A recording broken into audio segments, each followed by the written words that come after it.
Hello everyone, हामी चाहिँ worksheet हेरिरहेको छौँ र वर्कसिटमा हामीले अब ट्रान्जेक्सन्सहरूलाई अथवा आइटमहरूलाई चाहिँ कसरी प्लेसमेन्ट गर्ने हैन, ट्रायल ब्यालेन्समा दिएको अथवा लेजर ब्यालेन्सहरूलाई चाहिँ ट्रायल ब्यालेन्समा राखिसकेपछि अब जस्तै एडिसनल इन्फर्मेसनहरू दियो भने त्यसलाई कसरी राख्ने हैन, त्यसै गरी रेभिन्यू एन्ड एक्सपेन्सेस खर्चहरूलाई कहाँ राख्ने भन्ने कुराहरू चाहिँ आज डिस्कस गर्छौँ। जस्तै अब हामीलाई चाहिँ अनएडजस्टमेन्ट ट्रायल ब्यालेन्सको चाहिँ अमाउन्टहरू दिएको छ भनेको सेयर क्यापिटल दिएको छ, एडभान्स रेन्ट, मेसिनरी हैन, यो आइटमहरू ट्रायल ब्यालेन्सको आइटमहरू दिएको छ। यसलाई हामीले अब के गर्नु पर्यो, एडजस्टमेन्ट गर्नु पर्यो। भनेको एडजस्टमेन्टमा के कुराहरू छ त, जस्तै एडभान्स रेन्ट हैन, डेप्रिसिएसन अन मेसिनरी, त्यसै गरी आउटस्ट्यान्डिङ रेन्टको कुराहरू छ। अब हामीले चाहिँ यो फर्म्याट तयार गर्छौँ वर्कसिटको। यो चाहिँ हाम्रो 10 कोलम वर्कसिट मेथड हो हैन। 10 वटा कोलम बनाएर हामीले वर्कसिट बनाउँछौँ। फर्स्टमा के हुने भयो त, एकाउन्ट नम्बर हुने भयो हैन। एकाउन्ट नम्बरमा चाहिँ अब कतिवटा ट्रान्जेक्सन छ भन्ने कुराहरू हामी एकाउन्ट नम्बरमा लेख्छौँ। त्यसै गरी एकाउन्ट टाइटल छ हैन। टाइटलमा चाहिँ अब के कुराहरू लेख्ने त भन्दा हाम्रो ट्रायल ब्यालेन्समा भएको आइटमहरू लेख्ने है। ट्रायल ब्यालेन्समा भएको अकाउन्टहरूलाई चाहिँ एकाउन्ट टाइटलमा लेख्ने। त्यसै गरी अनएडजस्टमेन्ट ट्रायल ब्यालेन्स भन्यो। अनएडजस्टेड ट्रायल ब्यालेन्स भनेको चाहिँ जुन लेजर ब्यालेन्स हुन्छ त्यसलाई हामीले अनएडजस्टेड ट्रायल ब्यालेन्स भनेर भन्न सक्छौँ। त्यो हामीले फर्स्ट कोलममा लेख्नु पर्यो। त्यसै गरी सेकेन्ड कोलम भनेको एडजस्टमेन्टको छ। अब एडजस्टमेन्ट भनेको चाहिँ एडिसनल इन्फर्मेसनमा के कुराहरू दिएको छ त्यो सबै के हुन्छ त, एडजस्टमेन्टमा हुन्छ।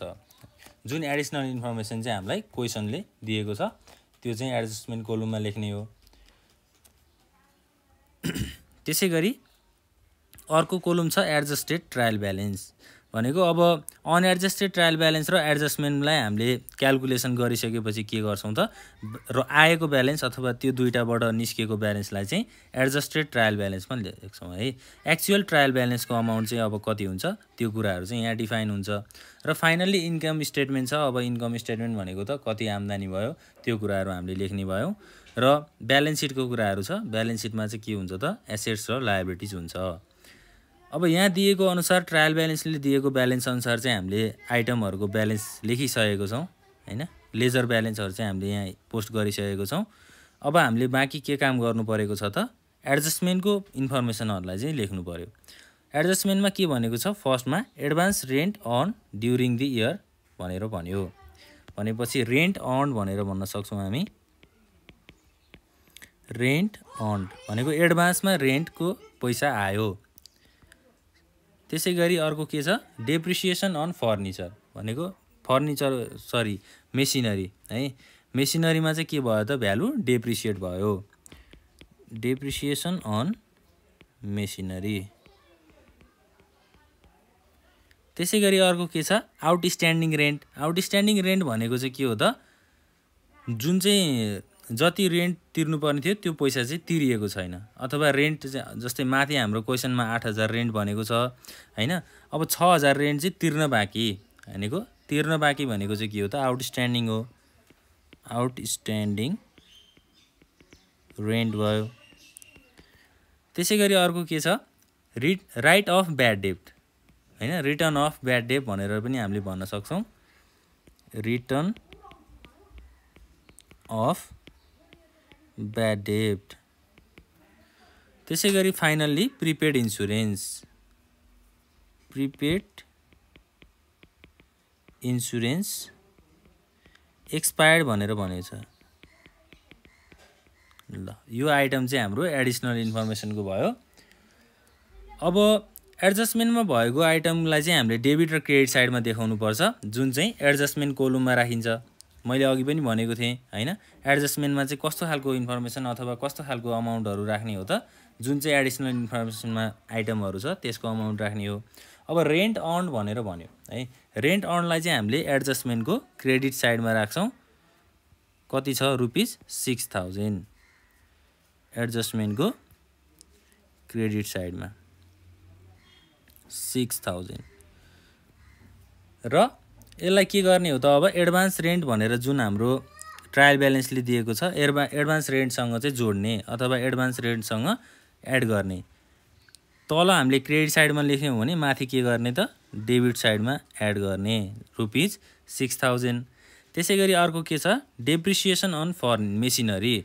मेसिनरीमा भ्यालु डेप्रिसिएट भयो। कति भ्यालु डेप्रिसिएट भएको छ ₹5000।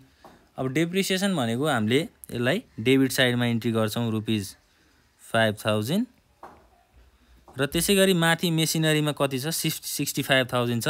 यसको करेस्पोन्डिङ एडजस्टमेन्ट कोलममा के गर्छौं त हामीले क्रेडिटमा 5000 भनेर लेख्छौं। अब आउटस्ट्यान्डिङ रेन्ट छ भनेको रेन्ट नतिरेको रेन्ट तिर्न बाँकी ₹6000 छ। यसलाई हामीले के गर्छौं त क्रेडिट साइडमा इन्ट्री गर्छौं ₹6000। त्यसैगरी माथि रेन्टसँग अब के गर्ने त यसलाई जोड्ने भनेको 8000 रेन्ट चाहिँ ट्रायल ब्यालेन्समा दियो र बाँकी 6000 चाहिँ के छ त तिर्नै बाँकी छ भनेको यसलाई चाहिँ डेबिट साइडमा लेख्नु पर्यो, जोड्नु पर्यो हैन। तिर्न बाँकी भनेपछि के गर्ने त जोड्ने। ल अब हाम्रो अर्को के छ त रिटर्न अफ ब्याड डेट भनेको अब ब्याड डेट रिटर्न अफ भयो भनेर भन्यो। यसलाई हामीले के गर्ने डेबिट साइडमा 5000 भनेर लेख्ने र माथि डेप्टर्स छ कि छैन है। डेप्टर्स छ भने डेप्टरसँग के गर्ने त क्रेडिट गर्ने एडजस्टमेन्ट कोलममा डेप्टर्सको करेस्पोन्डिङ साइडमा चाहिँ यसलाई क्रेडिट गर्ने। फाइनली प्रिपेड इन्स्योरेन्स एक्सपायर्ड भनेर भन्यो अथवा इन्स्योरेन्स एक्सपेन्सेस भनेर पनि भन्न सक्छौं। यसलाई हामीले इन्स्योरेन्समा भएको खर्च है। इन्स्योरेन्समा भएको खर्चलाई के गर्ने त 2000 रुपैयाँ चाहिँ एडजस्टमेन्टको कोलममा डेबिट गर्ने र माथि हाम्रो प्रिपेड इन्स्योरेन्स जुन छ नि त्यो प्रिपेड इन्स्योरेन्ससँग चाहिँ के गर्ने त यसलाई क्रेडिट गर्ने 2000। ल यसरी चाहिँ हामीले हेर्नु पर्यो। अब फाइनली एडजस्टेड ट्रायल ब्यालेन्सको कोलममा चाहिँ हामीले के गर्ने त जुन अनएडजस्टेड ट्रायल ब्यालेन्सको अमाउन्ट छ र एडजस्टमेन्टको अमाउन्ट छ त्यसलाई चाहिँ अब डेबिट र क्रेडिटमा भएको अमाउन्टलाई चाहिँ प्लस माइनस गर्ने है। जस्तै अब शेयर क्यापिटलमा 50000 छ, यो हाम्रो 50000 नै हुने भयो क्रेडिट साइडमा। त्यसैगरी एडभान्स रेन्ट क्रेडिट साइडमा 10000 छ, डेबिट साइडमा चाहिँ 6000 छ। अब माइनस 10000 प्लस 6000 भनेको कति हुन्छ त माइनस हाम्रो 4000 हुन्छ हैन। जुनलाई हामीले के गर्ने त अब एडभान्स रेन्टको कुराहरुमा माइनस 10000 प्लस 6000 भनेको माइनस 4000 हुन्छ। यसलाई क्रेडिट साइडमा लेख्ने 4000 भनेर। अब मेसिनरी त्यसैगरी है मेसिनरी भनेको अब अनएडजस्टेड ट्रायल ब्यालेन्सको डेबिटमा 65000 छ। त्यसैगरी एडजस्टमेन्टको क्रेडिट साइडमा कति छ 5000 छ। 65000 बाट 5000 घटाउने र डेबिट साइडमा कति रहन्छ अब 60000 रहन्छ। यसलाई डेबिट साइडमा इन्ट्री गर्ने। त्यसैगरी अर्को रेन्टको डेबिट साइडमा 8000 छ र त्यसैगरी एडजस्टमेन्टमा कति पनि डेबिट साइडमा कति छ 6000 छ। भनेको 8 + 6 भनेको कति हुन्छ 14000 हुन्छ। यसलाई हामीले डेबिटमा 14000 भनेर इन्ट्री गर्ने। र स्यालेरी अब स्यालेरीको लागि त कुनै एडजस्टमेन्ट छैन भनेपछि यसलाई डाइरेक्ट हामीले डेबिटमा कति लेख्न सक्छौं 5000 भनेर लेख्न सक्छौं। र वेजेसको लागि पनि छैन डाइरेक्ट 5000 लेखिदिए हुन्छ। सेल्सको लागि पनि कुनै अमाउन्ट छ त छैन। सेल्सको अनएडजस्टमेन्ट ट्रायल ब्यालेन्समा क्रेडिट साइडमा 80000 छ, हामीले क्रेडिट साइडमा 80000 नै लेख्न सक्छौं। कुनै पनि एडजस्टमेन्ट भएन भने चाहिँ त्यसलाई जस्ताको तस्तै अमाउन्ट लेखिदिने है। र अब पर्चेज पनि हाम्रो 30000 डेबिट साइडमा जस्ताको तस्तै साथ दिने। र डेप्टर्सको कुराहरु आयो अब है। अब डेप्टर्सको डेबिट साइडमा हाम्रो 30000 छ र अर्को के छ त जस्तै रिटर्न अफ ब्याड डेट भनेको ब्याड डेट रिटर्न अफ भयो कति त 5000। डेबिट साइडमा 30000 भयो क्रेडिट साइडमा 5 भनेपछि 30 - 5 भनेको 25000 चाहिँ एडजस्टमेन्ट ट्रायल ब्यालेन्सको डेबिट साइडमा इन्ट्री गर्ने है। यसरी चाहिँ हामीले एडजस्टमेन्टको इन्फर्मेसनहरुलाई इन्ट्री गर्छौं। फाइनल्ली हाम्रो प्रिपेड इन्स्योरेन्स भनेको कति छ 7000 छ है। 7000 चाहिँ प्रिपेड इन्स्योरेन्स डेबिटमा छ र एडजस्टमेन्टमा चाहिँ 2000 कहाँ छ त क्रेडिटमा छ। भनेपछि 7000 - 2000 गरेर 5000 टोटललाई डेबिटमा लेख्ने। अब यतापट्टि हाम्रो डेबिट अमाउन्ट र उतापट्टि क्रेडिट अमाउन्ट भयो भने त्यसलाई माइनस गर्ने। डेबिट भयो भने प्लस गर्ने, डेबिट क्रेडिट भयो भने माइनस गर्ने। ल यसलाई चाहिँ हामीले यहाँ लेख्न पनि सक्छौँ। डेबिट भयो भने प्लस गर्ने, डेबिट क्रेडिट भयो भने माइनस गर्ने भनेर बुझ्ने हुन्छ है। फाइनली क्रेडिटर्समा कति छ? क्रेडिट साइडमा 10,000 छ। यसलाई हामीले क्रेडिट साइडमा 10,000 भनेर इन्ट्री गर्न सक्छौँ। र अब तल एडजस्टमेन्टको इन्फर्मेसनहरूलाई चाहिँ हामीले जस्ताको तस्तै एड गर्दा पनि हुन्छ है। जस्तै अब 6,000 चाहिँ क्रेडिट साइडमा छ, यसलाई हामीले 6,000 एज इट इज लेख्ने। 5,000 डेबिट साइडमा छ, एज इट इज 5,000 भयो 6,000 क्रेडिटमा। त्यसै गरी 5,000 डेबिटको जस्ताको तस्तै भयो र 2,000 फाइनल्ली प्रिपेड इन्सुरेन्सको जस्ताको तस्तै भयो। अब एडजस्टेड ट्रायल ब्यालेन्सको अमाउन्ट आइसक्यो हामीलाई। अब इन्कम स्टेटमेन्ट र हाम्रो ब्यालेन्स सिटको अमाउन्टलाई चाहिँ के गर्नु पर्यो? छुट्याइदिनु पर्यो। इन्कम स्टेटमेन्ट भनेको चाहिँ हामीले जुन पिएल अकाउन्ट बनाउँथ्यौँ, पिएल अकाउन्टमा जुन जुन ट्रान्जेक्सन्सहरू अथवा जुन जुन आइटमहरू जान्थ्यो त्यसलाई चाहिँ हामीले इन्कम स्टेटमेन्टमा रेकर्ड गर्न सक्छौँ। भनेको आम्दानी कति भयो भन्ने कुराहरू चाहिँ इन्कम स्टेटमेन्टमा रेकर्ड हुन्छ हैन। अब ब्यालेन्स सिटमा हामीले कुन कुन आइटम राख्थ्यौँ भनेर सम्झिनुपर्छ है। यहाँ चाहिँ जस्तै सेयर क्यापिटल छ फर्स्टमा। क्यापिटल भनेको त के हो? लायबिलिटिज हो। त्यसलाई हामीले ब्यालेन्स सिटको लायबिलिटिज साइडमा 50,000 भनेर एड गर्छौँ। एडभान्स रेन्ट, अब एडभान्स रेन्ट भनेको के हो त? जुन चाहिँ पहिल्यै रिसिभ भइसकेको छ भनेको यो हाम्रो एसेट्स हुन्छ हैन। एडभान्स रेन्ट भनेको चाहिँ के हो त? एसेट्स हो। यसलाई हामीले एडभान्स रेन्ट है। एडभान्स रेन्ट भनेको चाहिँ लायबिलिटिज हो है, सरी लायबिलिटिज हो जुन चाहिँ पहिले रिसिभ भइसकेको छ। 4,000 लायबिलिटिज साइडमा हुन्छ हैन। अब हाम्रो ब्यालेन्स सिटमा एसेट्स र लायबिलिटिज भनेर लेखेको छु मैले। जस्तै यसलाई चाहिँ डेबिट साइड अथवा क्रेडिट साइड भनेर भन्न मिल्छ है। एसेट्सलाई चाहिँ डेबिट साइड भन्ने र लायबिलिटिजलाई चाहिँ क्रेडिट साइड भन्न नि मिल्छ। अब एडभान्स रेन्टको कुरा भएपछि मेसिनरी भनेको के हो त? एसेट्स हो, सम्पत्ति हो हैन, जुनलाई हामीले एसेट साइडमा इन्ट्री गर्छौँ। कति अमाउन्ट छ? 60,000। अब हामीले यो ब्यालेन्स सिटमा अमाउन्टहरू चढाउँदाखेरि चाहिँ जहिले पनि एडजस्टेड ट्रायल ब्यालेन्सको अमाउन्टलाई चढाउनु पर्छ।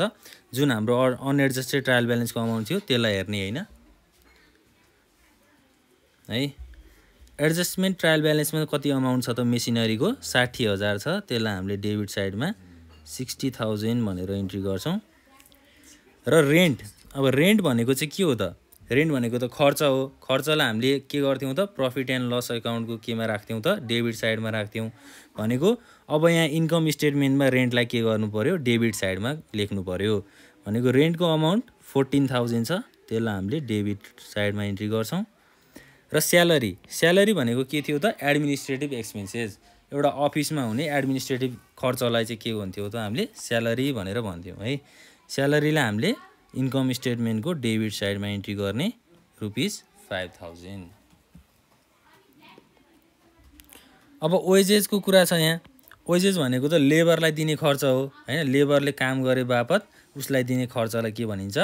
वेजेस भनेर भनिन्छ। वेजेसको कति छ त अमाउन्ट? 5,000 छ। यसलाई हामीले ट्रेडिङ अकाउन्टको डेबिट साइडमा इन्ट्री गर्थ्यौँ। भनेको अब यहाँ चाहिँ कहाँ इन्ट्री गर्ने त? इन्कम स्टेटमेन्टको डेबिट साइडमा 5,000 भनेर इन्ट्री गर्ने है। यो अमाउन्टलाई नहेर्ने है। अब चाहिँ हामीले एडजस्टेड ट्रायल ब्यालेन्सको अमाउन्टलाई हेर्नुपर्छ। फाइनल्ली सेल्सको कुरा आयो। सेल्सलाई चाहिँ हामीले के गर्थ्यौँ? ट्रेडिङ अकाउन्टको क्रेडिट साइडमा इन्ट्री गर्थ्यौँ। भनेको सेल्स भइसकेपछि के हुन्छ? आम्दानी हुन्छ। कुनै पनि सामान हामीले बेचेपछि के हुन्छ त? पैसा आउँछ नि हैन। त्यो चाहिँ इन्कम स्टेटमेन्टमा राख्ने हो। सेल्सको क्रेडिट साइडमा 80,000 छ। त्यो इन्कम स्टेटमेन्टको क्रेडिट साइडमा 80,000 भनेर जान्छ। र अब पर्चेजेस छ हैन। सामान पर्चेज भयो अथवा सामान किनियो भनेको के हो त? ट्रेडिङ अकाउन्टमा हामीले यसलाई डेबिट साइडमा राख्थ्यौँ। भनेको अब इन्कम स्टेटमेन्टमा पनि हामीले यसलाई डेबिट साइडमा राख्छौँ 30,000 है। All direct and indirect expenses भनेर भन्थ्यौँ हामीले हैन। ल फाइनल्ली डेब्टर्सको कुरा आयो। है। डेप्टर्स भनेको चाहिँ जस्तै अब हामीले चाहिँ कसैसँग सापट्टि लिएको थियौँ भने उसलाई के गर्नु पर्यो, पैसा तिर्नु पर्यो भनेको। अब एडजस्टेड ट्रायल ब्यालेन्समा 25,000 छ, डेप्टर्सलाई चाहिँ हामीले एसेट्समा राख्छौँ। अब इन्कम स्टेटमेन्टको कुरा सकियो, डेप्टर्सलाई चाहिँ एसेट साइडमा राख्ने 25,000 है। ल प्रिपेड इन्सुरेन्स, अब इन्सुरेन्स के भयो त, प्रिपेड भयो है। प्रिपेड इन्सुरेन्सको कुराहरू चाहिँ हामीले कहाँ राख्छौँ, ब्यालेन्स सिटको चाहिँ एसेट साइडमा है। ब्यालेन्स सिटको एसेट साइडमा बाँकी कति रह्यो, 5,000 छ प्रिपेड इन्सुरेन्सको अमाउन्ट, एसेट साइडमा 5,000 भनेर इन्ट्री गरौँ। फाइनल्ली क्रेडिटर्स भनेको के हो त, कसैलाई हामीले पैसा दिनुपर्ने है, कसैलाई अब तिर्नुपर्ने दायित्व भनेर भनौँ न, भनेको के भयो, लायबिलिटिज भयो। 10,000 चाहिँ लायबिलिटिज साइडमा हुन्छ, 10,000।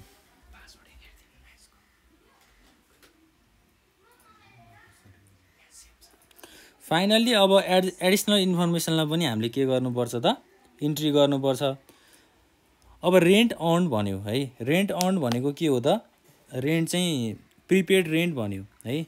यसलाई हामीले के गर्ने हो, इन्कम स्टेटमेन्टमा राख्ने हो भनेको। यो के भयो त, इन्कम भयो। इन्कम भनेको all income are credited, all expenses are debited भनेर भन्थ्यौँ नि हामीले प्रफिट एन्ड लस अकाउन्टहरू बनाउँदा। अब इन्कम स्टेटमेन्टमा पनि हाम्रो त्यही रुल्सहरू लागु हुन्छ। रेन्ट अर्न भनेको चाहिँ इन्कम भयो, यसलाई हामीले के गर्छौँ, इन्कम स्टेटमेन्टको क्रेडिट साइडमा रेकर्ड गर्छौँ। त्यसै गरी डेप्रिसिएसन अन फर्निचर मेसिनरी है। मेसिनरीमा डेप्रिसिएसन भयो, अब सामान युज गरेपछि त्यसको चाहिँ के भयो, भ्यालु घट्यो। भ्यालु घट्नु भनेको के हो त, घाटा हुनु हो अथवा एक्सपेन्सेस हुनु हो। अब रुल्स अनुसार चाहिँ हामीले इन्कम स्टेटमेन्टको रुल्स बनाउँदाखेरि के भनेका छौँ, अल एक्सपेन्सेस आर डेबिटेड भनेको। अब खर्चलाई हामीले के गर्नु पर्यो, डेबिट साइडमा इन्ट्री गर्नु पर्यो। 5,000 चाहिँ हामीले के गर्छौँ त, इन्कम स्टेटमेन्टको डेबिट साइडमा राख्छौँ। यो चाहिँ डेप्रिसिएसन अन मेसिनरी है। र अब अर्को छ आउटस्ट्यान्डिङ रेन्ट। आउटस्ट्यान्डिङ रेन्ट भनेको चाहिँ रेन्ट तिर्न बाँकी छ है भनेको है। तिर्न बाँकी भनेको त्यो हाम्रो के भयो त, दायित्व भयो हैन। दायित्व अब कसैलाई दिनुपर्ने छ, दिनुपर्ने भनेको के हो, लायबिलिटिज हो। त्यसलाई हामीले ब्यालेन्स सिटको लायबिलिटिज साइडमा इन्ट्री गर्छौँ। अमाउन्ट कति छ त, 6,000 छ। 6,000 चाहिँ लायबिलिटिज साइडमा भयो।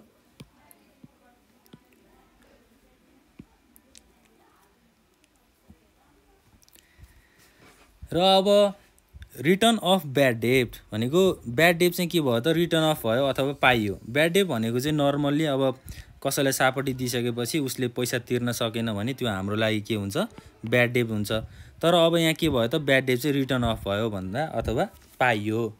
यसलाई चाहिँ हामीले इन्कम स्टेटमेन्टको डेबिट साइडमा इन्ट्री गर्छौँ है।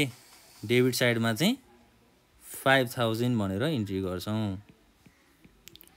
र अब लास्टमा हाम्रो प्रिपेड इन्सुरेन्स एक्सपायर्ड भनेको एक्सपेन्सेस भयो, इन्सुरेन्सको लागि चाहिँ खर्च भयो।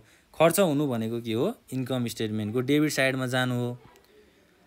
कति अमाउन्ट छ त, 2,000 छ। ल यसरी चाहिँ हामीले एडिसनल इन्फर्मेसनहरू पनि राख्न सक्छौँ। फाइनल्ली अब इन्कम स्टेटमेन्टबाट हामीलाई के कुराहरू थाहा हुन्छ त, प्रफिट कति भयो, नाफा कति भयो अथवा घाटा कति भयो भन्ने कुराहरू थाहा हुन्छ हैन। त्यसको लागि हामीले फाइनल्ली यहाँ नेट प्रफिट भनेर लेख्छौँ र लास्टमा टोटल हुन्छ। अब टोटल अमाउन्ट कति भयो भन्ने कुराहरू चाहिँ हामीले एड गर्ने, सबै अमाउन्टलाई एड गरेर टोटल गर्ने है। अब इन्कम स्टेटमेन्टमा जाउँ। इन्कम स्टेटमेन्टको क्रेडिट साइडमा चाहिँ 80,000 छ, प्लस 6,000 भनेको 86,000 भयो। अब डेबिट साइडमा चाहिँ पुग्छ कि पुग्दैन, 86,000 पुग्छ कि पुग्दैन त्यो हेर्नु पर्यो। जस्तै 5,000 प्लस 5,000 भनेको 10,000, 10 प्लस 30 40,000, 40 प्लस 14 भनेको 54,000 भयो हैन। 54 प्लस 5 भनेको हाम्रो 59,000, 59 प्लस 2 भनेको 61, 61 प्लस 5 भनेको 66,000 छ है। अब डेबिट साइडमा चाहिँ 66,000 छ, क्रेडिट साइडमा चाहिँ 86,000 छ भनेपछि कति अमाउन्ट पुगेन त डेबिट साइडमा, 20,000 पुगेन नि हैन। डेबिट साइडमा हामीले ब्यालेन्स 20,000 थप्यौँ। अब डेबिट साइडमा थप्नु भनेको प्रफिट हुनु हो है। क्रेडिट साइडमा यदि पुगेको थिएन भने हामीले के गर्थ्यौँ त नेट लस भनेर राख्थ्यौँ। अब डेबिट र क्रेडिट साइडलाई हामीले इक्वल गर्ने कति त 86,000 डेबिटमा 86,000 चाहिँ क्रेडिटमा। ल यसरी चाहिँ हामीले के गर्ने त अमाउन्टहरूलाई चाहिँ ब्यालेन्स गर्न सक्छौँ।